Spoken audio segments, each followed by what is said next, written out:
You know that in the letters to the churches, we see that the Corinthian Christians were the most carnal, the most childish, and the least among those who had grown spiritually. And it's interesting that some of the amazing chapters in the Bible, like 1 Corinthians 13 about love, is found in 1 Corinthians. And about breaking of bread, explained only in Corinthians, is not explained anywhere else.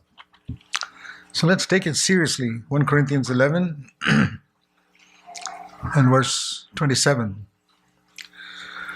Whoever eats the bread or drinks the cup of the Lord in an unworthy manner. Now you need to understand what that means. Am I worthy? Nobody's worthy. In heaven they sing, Lord, thou alone art worthy. So none of us are worthy to take part in the Lord's table. Please remember that, number one. But here it's not talking about that. He's talking about in an unworthy manner. That means the way we take part, not whether we are worthy or not. In what way do I take part in an unworthy manner? That's what I need to understand, because otherwise it says I'm guilty. What does it mean to be guilty of the body and blood of the Lord? In plain English, that means you are guilty of crucifying Christ all over again. You're guilty of taking the hammer and hitting the nails into his hand. Really? What is it, Lord, that makes me guilty of that? Well, I don't know all the answers, but I know how to get out of it, how to escape that judgment, and that is, let a man, verse 28, examine himself and eat that bread and drink that cup. In other words, I must judge myself, verse 31, rightly. Then I will not be judged. 1 Corinthians 11:31 has been a guideline for my life. I'll tell you why. Because in the final day, I don't want to be judged. I want to get zero judgment when I stand before Christ. Zero. I don't even want one thing to be against me. And here's a promise. We will not be judged if I judge myself rightly today. And you know the number of times the Lord says, don't judge other people.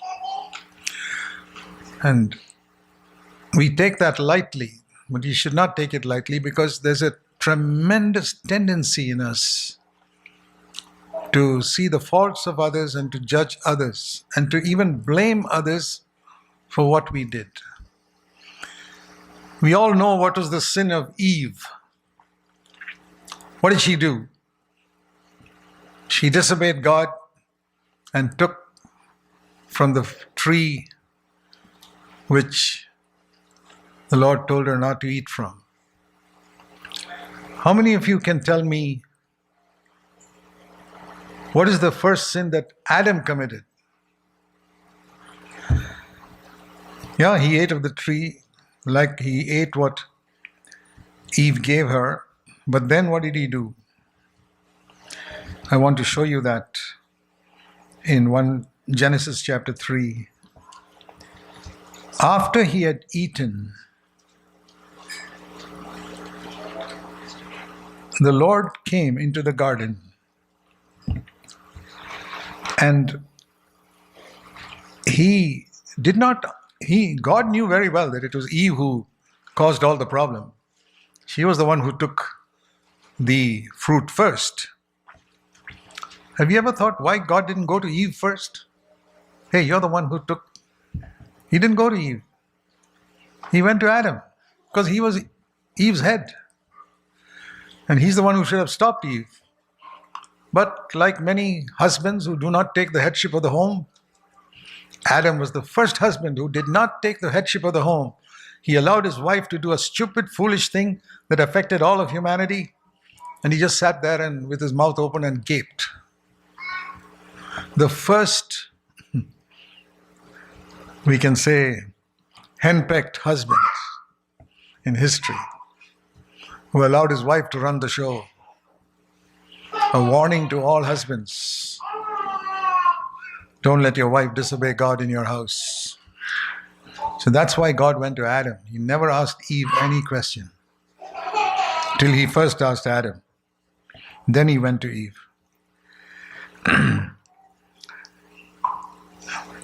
Did you do this? And look at Adam's reply.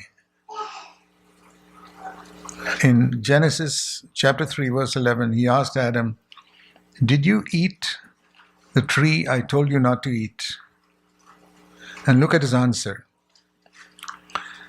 Pointing the finger. He's not judging himself. This woman gave it to me, number one. And don't forget, you're the one who gave me this wretched woman. That is how Adam behaved. There you see right from the beginning of the human race, pointing the finger at the wife, or it could be the husband. This guy who you gave me to be my husband, or this woman who gave me to be my wife, it's as old as Adam. This blaming somebody else instead of judging ourselves.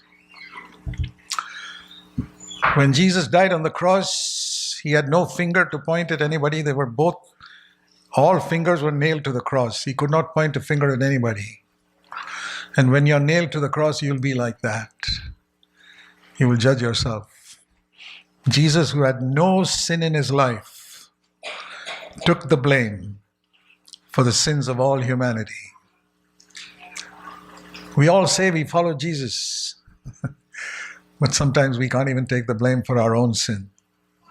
Or we don't even seek to ask ourselves, Lord, is there something wrong in me? We who have sharp eyes to see the faults in others. So remember this, brother, sister, breaking of bread is a very good time to judge ourselves rightly, so that in the final day we will not be judged. I've taken it very seriously, and not only on the time when I break bread once a month, but God is my witness that every day of my life, since many, many years now, I judge myself. Lord, did I say something today? Not only once a day at night, but during the day also. Was there something today I said not in a good way to someone? Or did I inwardly judge someone? Did I inwardly judge my wife or any of the brothers in the church? Just in my thoughts. I don't even want to do that. Why don't I want to do that? Because in the final day when I stand before Jesus Christ, I want Jesus to say, Zac, no judgment for you. I want that more than anything else. That is why I take that verse, 1 Corinthians 11:31, very seriously. And I've taken it, God is my witness, for many years. And it has changed my life. And breaking of bread is just another occasion to remind ourselves, to judge ourselves and nobody else. Not even your wife, not even your husband.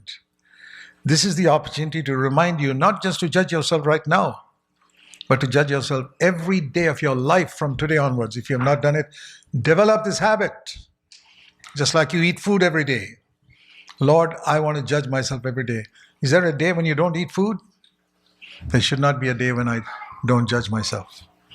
And I'm speaking only what I've practiced. May God help us.